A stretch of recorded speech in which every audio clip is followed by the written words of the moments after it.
إليك ابتهالي وفيك الرجاء، ومني دعائي ومنك الكرم. إذا ساء حالي وضاق القضاء، وجدتك يا رب فيما ألم. إليك ابتهالي وفيك الرجاء، ومني دعائي ومنك الكرم. إذا ساء حالي وضاق القضاء، وجدتك يا رب فيما ألم. عطاياك فضل ورحماك جود، رزاياك خير قضاك حكم. عطاياك فضل ورحماك جود، رزاياك خير قضاك حكم. ومهما دعوت لقيت النوال، ومهما شكرت بسطت النعم. إليك ابتهالي وفيك الرجاء، ومني دعائي ومنك الكرم. إذا ساء حالي وضاق القضاء، وجدتك يا رب فيما ألم. إليك ابتهالي وفيك الرجاء، ومني دعائي ومنك الكرم.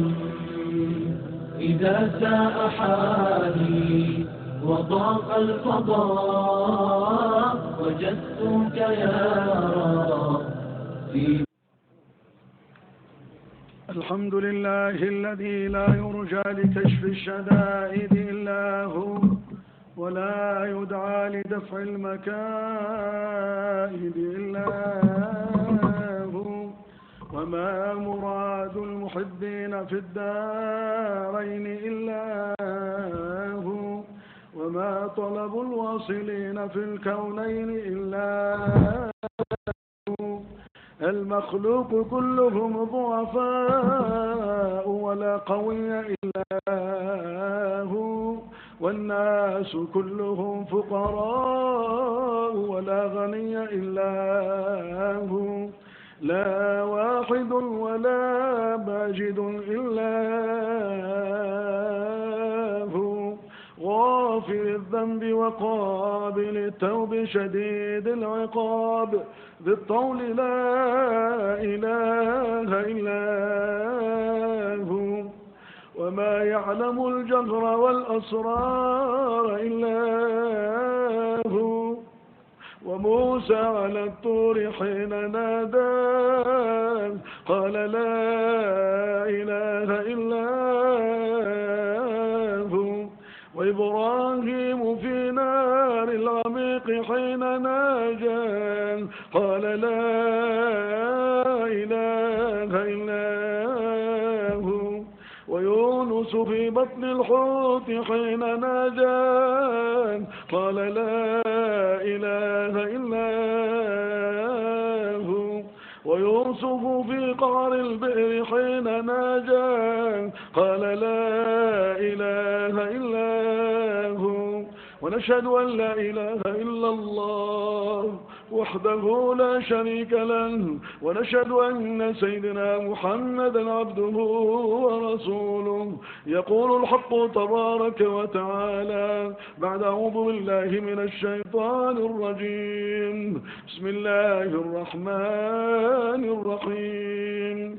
أمن خلق السماوات والأرض وأنزل من السماء ماء، وأنزل لكم من السماء ماء فأنبتنا به حدائق ذات بهجة، ما كان لكم أن تنبتوا شجرها أإله مع الله بل هم قوم يعدلون أمن جعل الأرض قرارا وجعل خلالها أنهارا وجعل لها رواسي وجعل بين البحرين حاجزا أإله مع الله بل أكثرهم لا يعلمون أمن يجيب المضطر إذا دعاه ويكشف السوء ويجعلكم خلفاء الأرض أإله مع الله قليلا ما تذكرون أمن يهديكم في ظلمات البر والبحر ومن يرسل الرياح بشرا بين يدي رحمته أإله مع الله تعالى الله عما يشركون أمن يبدأ الخلق ثم يعيده ومن يرزقكم من السماء والأرض أإله مع الله قل هاتوا برهانكم إن كنتم صادقين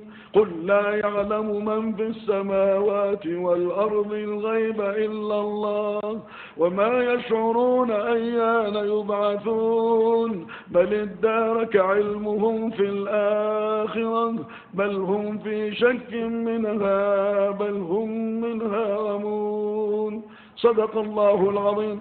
ويقول الحبيب المصطفى صاحب الأنوار البهية حبيب الرحمن شفيعنا يوم القيامة يقول عليه الصلاة والسلام لا تزال لا إله إلا الله تنفع من يقولها وترد عنهم العذاب والنقمة ما لم يستخفوا بحقها. قيل وما الاستخفاف بحقها يا رسول الله؟ قال أن يظهر العمل بمعاصي الله فلا ينكر ولا يغير أو كما قال. أيها الأحبة السلام عليكم ورحمة الله وبركاته. قولوا عليكم السلام. ارفعوا أصواتكم لا تخافون. الحمد لله الذي جمعنا في هذا اليوم في هذا المجلس المبارك في بيت الله العظيم في هذه الوجوه النيرة في هذه الوجوه النيرة. الله جمعنا معكم في هذا اليوم وجينا من باريس مركز الفسق والفجور صار مركز الدعوة إلى الرحمن. قولوا الله أكبر. مقدمات قليلة ثم نذكر لكم بعض الأحوال كيف الدعوة في فرنسا وفي أوروبا، لأن اليوم المسلمين شبعوا بكلام الدين. في الانترنت كلام الدين، تلفزيون كلام الدين، التليفون يعمل هكذا كلام الدين، هكذا يعمل هكذا كلام الدين. ما ينقص المسلمين اليوم كلام الدين، ما ينقص استماع كلام الدين، ينقص فقط العمل. كم حرف؟ العمل. ربي قال آمنوا وعملوا، ما قال آمنوا وسمعوا. آمنوا وقالوا، لا، آمنوا وعملوا. اللهم اجعلنا عاملين، قل امين، مخلصين، ونكون بجوار حبيب الله يوم القيامة إن شاء الله. امين، قل امين. كلام مختصر. نحمد الله اللي جمعنا معكم في هذا اليوم. نحمده ونصلي على رسوله الكريم أما بعد. يعرض وتفهم الإنسان ما شاء الله ربع قدرته. الله عز وجل عنكم علينا تعلمكم بذلك ذلك كما رأيتم وعن سوريا عليه وعن رسول وعن وضع تقعنات وضع أمير الأمس لطلال الأمم وجود لنا.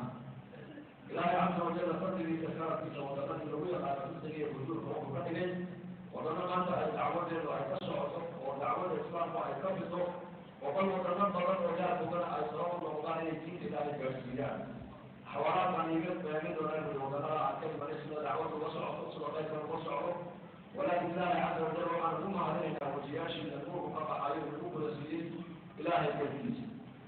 أيها الأحبة الكرام، طالب منكم حاجتين قبل ما نبدأ الموضوع. القائمين يجلسوا، القائمين يجلسوا، وإلا أنا أقوم. لا يجوز أنا جالس والحباب قائمين، لا يجوز. والباب كذلك يدخلون. والله العظيم والله العظيم والله العظيم يا أمر مهم جدا أبلغكم هذا اليوم أمانة في عنقي أبلغها لكم، ليس وعظا وإرشادا وليس درسا وكلاما طويلا.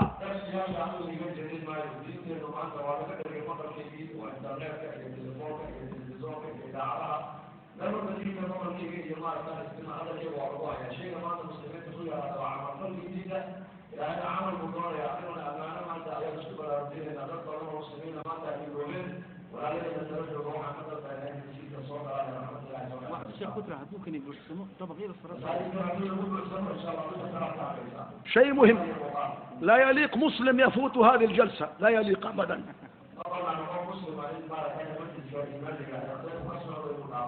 لأن في كلمات بشارات، في كلمات مبكيات، وفي كلمات محزنات.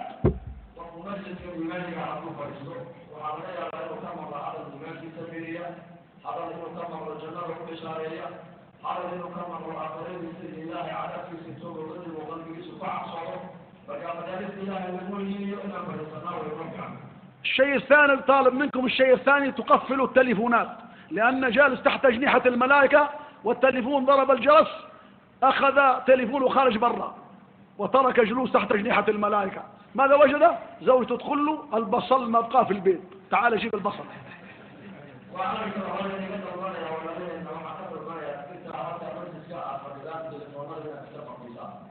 لماذا هو حقنا وبيت الله ملائكة تعالى لما بصرنا ومجلس حريص يا بركات الموقع قصرنا على وجه خاصة يا ابن الجن لأن تبدو قصرا يا تبدو ما قبلنا عند الموقع فوق على سبحانه وتعالى العين أقل شيء بصرت عليه كيلو بصر الصوم وصوم. هذا الشيئين طالب منه. لا أعلم والله يقول ما يقول الأمر اسمه فالفرق هو اللي هيحصل. ندخل الآن في الموضوع. والله موضوع يحرك ليس القلوب، يحرك الجبال.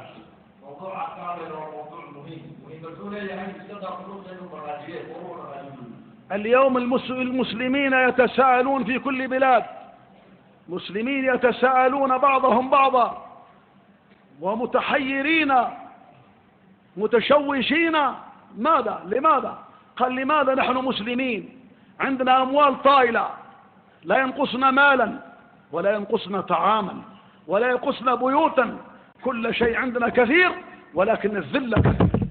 ما هو السبب؟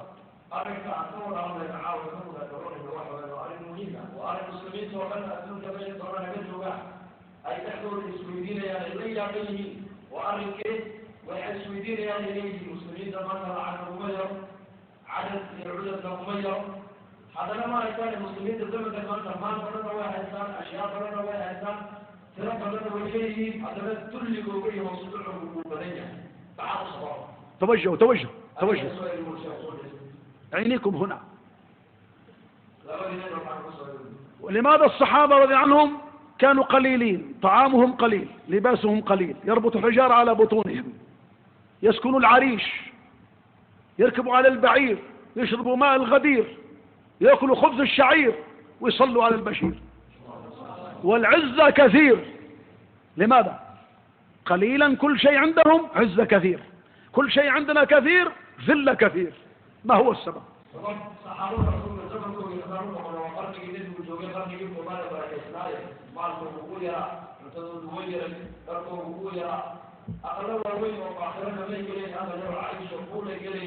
نعم وقاعدون العروشة قاعدة لازم تقرأ حقول هنا بيها علاش الجبارك اللي مثلها يعدل النبي محمد عليه الصلاة والسلام والرسول انجره زمن كل ما يروح وحول ما يكون عليه هذا العزة الزمن كان يكرامه يا حسام وين والله زمن قلنا المنطقة وحول ما نو بريني لكن كل قلنا المنطقة بريني.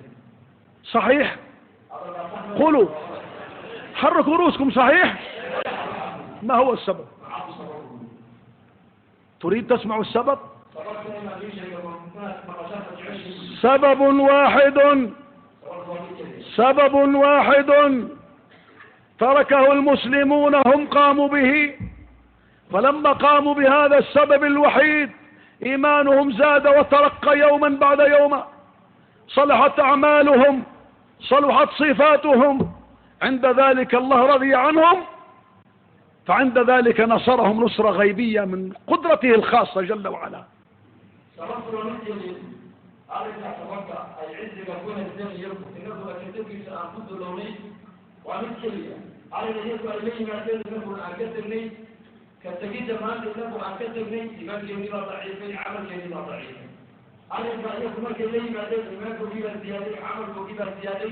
إلهي وعليك المضيء الجنة يا أخي إلهي وبارك لي كل مرة إلهي يا رب.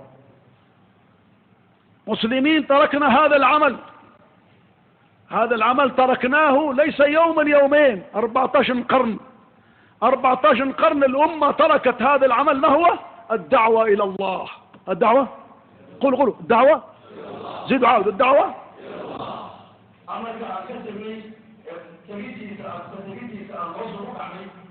لما تأمرك عليك وإلينا بين عز شرفك يكون لنا وحي ويعز قدك الله بالعي سماويا خلقك الله والله عز سماويا أي تتقع عن كسر لما كنت اللوني لما تأمرك إلينا بين وكعز لوني أفضل الدرون فردما لنجر وفردك وفيولا يجوين. لعل بعض الأحباب جالسين يقول هذا أبو لحية جاء من فرنسا يعلمنا.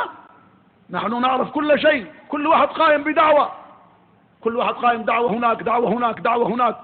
دعوة يا أخي، هل هذه الدعوة خطوة بخطوة اتباع النبي صلى الله عليه وسلم؟ هل هذه الدعوة خطوة بخطوة اتباع الحبيب صلى الله عليه وسلم؟ هل هذه الدعوة خرجنا من بلادنا نبلغ دين الله في أنحاء العالم كما خرجوا؟ كل واحد فهم أنا قائم بالدعوة، لكن مع زوجته مع أولاده دعوة إلى الله. زوجتي طيب فيه شاي، دعوة إلى الله ما شاء الله. الدعوة إلى الله في الميدان، في الميدان كما خرج أولئك الرجال وتحركوا في العالم بأموالهم وأنفسهم. الدعوة إلى الله 13 سنة في مكة المكرمة النبي صلى الله عليه وسلم قائم بالدعوة، والصحابة كل من يدخل في الإسلام اليوم الأول يقوم بالدعوة، رجالا ونساء قاموا بالدعوة حتى وصل إيمانهم في المستوى العالي، في المستوى المطلوب، صار إيمانهم في العلو. عند ذلك الله تبارك وتعالى ماذا أعطاهم؟ أنتم الأعلون إن كنتم مؤمنين، العزة لله ولرسوله وللمؤمنين.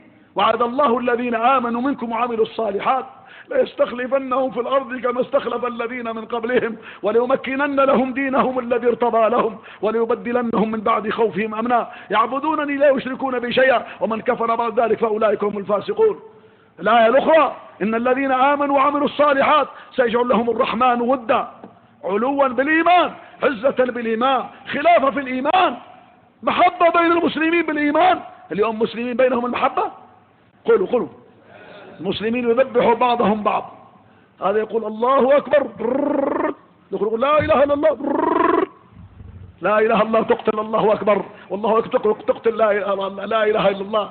أين المحبة؟ أين المحبة؟ في مسجد ليسوا متفقين أعداء الإسلام قال فرق تسد، فرق واجعلهم جماعات حتى قدرة الله ونصرة الله لا تكون معهم.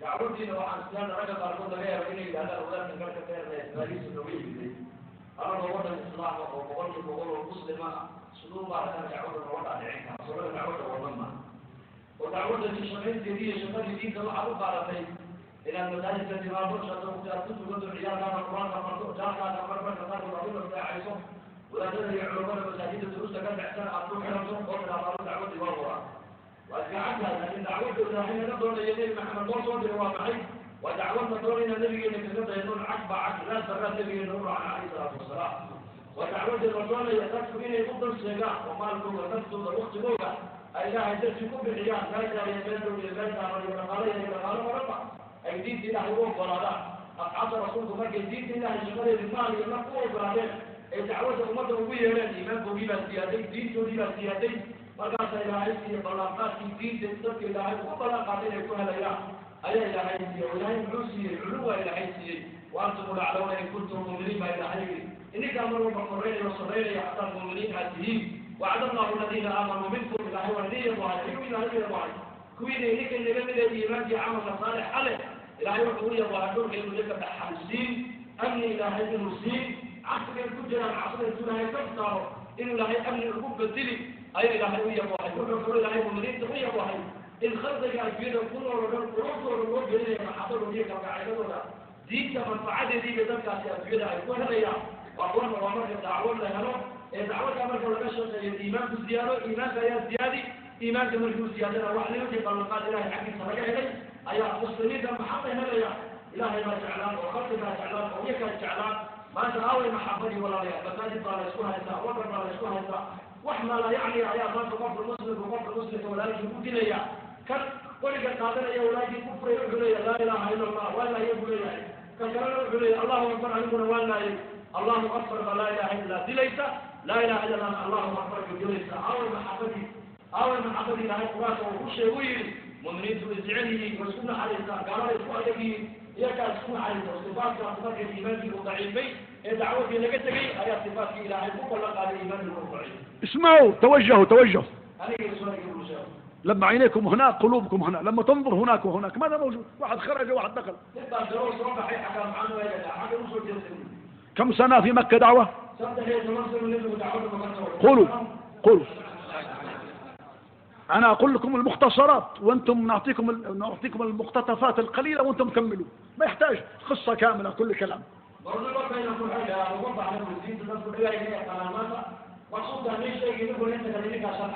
في المدينة المنورة كم سنة؟ 10 سنوات. في فراش الموت النبي صلى الله عليه وسلم قائم بالدعوة ماذا يقول؟ أوصيكم بالصلاة وما ملكت أيمانكم أوصيكم بالصلاة وما ملكت أيمانكم. دعوة خرجت روحه حبيب الله توفي. الله أكبر. مات رسول الله صلى الله عليه وسلم. عمر الفاروق ماسك السيف يقول من يقول محمد مات تقطع راسه. محمد ما مات ذهب يتكلم مع الله في الجبل مثل موسى ثم يعود. حوله المسلمين وهو يصول ويجول إلا الصديق جاء ماشي من بيته في السنح ورأى المسلمين حول عمر دخل الحجرة الشريفة وجد النبي صلى الله عليه وسلم مسجع أخذ الغطاء عن وجهه الشريف وقبله على جبينه. يا حبيب الله يا حبيب الله طبت حيا وطبت ميتا والله لو ما تركت إلينا من نور الإيمان به نستطيع صبرا على فراقك لا نستطيع صبرا على فراقك أبدا. ثم قال محمد رسول الله مات محمد رسول الله ليس كما يقول ابن الخطاب. ثم خرج من الحجرة ودخل المسجد. سيدنا نبينا عليه الصلاة والسلام صدق أن تمرسل دعوة المطلوب قولي تمرسل من المدين قولي سكرات ينوح لكم أفضل ودعوة صلاة وما ملكت أيمانكم صلاة لكم نفسك خلق القرمين يدفك أرض الكدين الضمين يدمر كينا يوم كينا تبقى حقوق دول أيضا قارنت هنا حقه بالسكير عليه النبي عليه الصلاة والسلام صلاة وحق الله وما ملكت أيمانكم وحقوق العباد وإياه لا كان جيد النبي عليه الصلاة والسلام دعوته قدر دامين دعوة النبي والجير وحقوقته لأنما النبي والجير كيف قال صحابة رسوله جريد النبي قال ما حملوا يا عمر ما حملها أويلي نبي مجد من الصوف يعدونا إلى المنافقين صلى الله عليه وسلم من يسوق أويلي ولكن أبي بكر الصديق أصوب لي فقال صلى الله عليه وسلم النبي نفسه وكذا عليكم كل مدى رضي الله عنه ما أصبت حيا وميتا نرد يجري من حق وقوم ورقاق وأقبلا فقال أبو بكر ما أصبت عمر الشيء نبي والجير وحيث قال عليه الصلاة والسلام نسيب في مصوب العمر مو فليسيي فقال صلى أبو بكر يجري محمد عبد يوم نبي محمد واجد النبي إلهي عبد يومنا إلهي بكر سوى فلما دخل المسجد رضي الله عنه وصعد المنبر كل المسلمين تركوا عمر وجاءوا عند الصديق فقام القيام الذي لا ينسى له. ماذا قال؟ من كان يعبد محمدا فمحمد قد مات ومن كان يعبد الله فالله حي لا يموت. ثم قرأ الآية وما محمد إلا رسول قد خلت من قبله الرسل أفإن مات أو قتل انقلبتم على أعقابكم ومن ينقلب على عقبيه فلن يضر الله شيئا وسيجزي الله الشاكرين. سيدنا عمر كان قائم سقط قال هذه الآية نسيها الآن مات رسول الله مات حبيب الله. قال ما في زمان بكي مثل ذاك الزمان. صدموا صدمة قوية أكبر مصيبة أصابت الأمة وفاة الحبيب صلى الله عليه وسلم. سيدنا أبي بكر الصديق رضي الله عنه في سنة المصوت عمر بن الخطاب فقال